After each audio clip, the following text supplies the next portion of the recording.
이혼 조정 신청서를 우편으로 받게 되는 분들이 있습니다. 보통 이런 상황은 서로가 어느 정도 합의가 된 상황에서 하는 분들도 있고, 또 어떤 분들은 이혼에 대한 동의가 서로 되었는데 아직 합의가 되지 않는 분들도 있고, 또 어떤 분들은 아무런 준비도 없었고 이혼에 대한 언급도 없었는데 갑작스럽게 받게 되는 분들도 있습니다. 이런 상황에서 어떻게 대응을 해야 하는지에 대해서 물어보는데, 오늘은 이 부분에 대해서 알려드리겠습니다.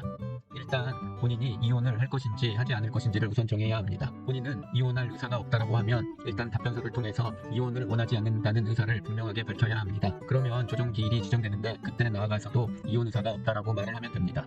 물론 본인이 나가도 되고 변호사가 나가도 됩니다. 그렇게 주장을 하면 법원은 조정 불성립으로 이혼 소송 절차로 넘어가게 되고, 거기서 이혼을 원하지 않는다는 것을 구체적으로 다퉈야 합니다. 이때 답변서는 구체적으로 작성할 필요는 없습니다. 본인이 이혼 의사가 없다는 것만 확실하게 언급하면 됩니다. 그런데 본인은 이혼을 원하는 경우라고 하면 답변서 제출 여부는 반드시 해야 하는 것은 아닙니다. 단 재산 분할을 할 대상의 재산이 있는데 원고 측이 그 부분에 대해서 서류를 제출하지 않는 경우가 있습니다. 그런 경우에는 그 부분에 대한 자료를 반드시 답변서를 통해서 제출해야 합니다. 예를 들어서 원고의 본인 명의의 부동산을 제출하지 않았거나 또는 본인 명의의 재산을 누락한 경우에는 그 부분에 대한 증거를 가지고 있다라고 하면 제출하면 되고, 없다라고 하면 사실조회 등을 통해서 파악해서 제출해야 합니다.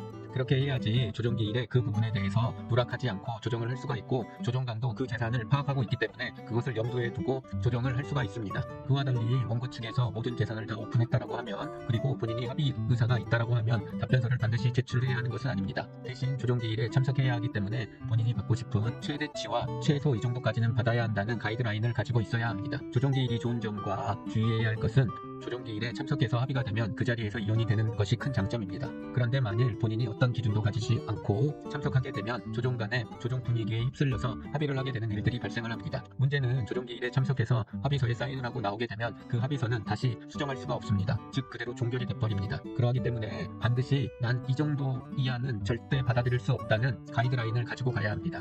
그 이하로 제시할 경우에는 무조건 못한다고 해야 합니다. 본인이 손해를 보면서 이혼을 할 필요는 전혀 없습니다. 그러하기 때문에 합의가 안 되면 소송으로 가면 된다는 생각으로 참석을 하면 됩니다. 그렇게 해야지만 본인이 손해보는 일이 없어지게 됩니다. 조정기일은 잘 이용을 하면 빠르고 본인에게 이득이 될 수는 있지만, 잘못할 경우에는 손해도 볼 수 있다는 점 꼭 참고하시길 바랍니다.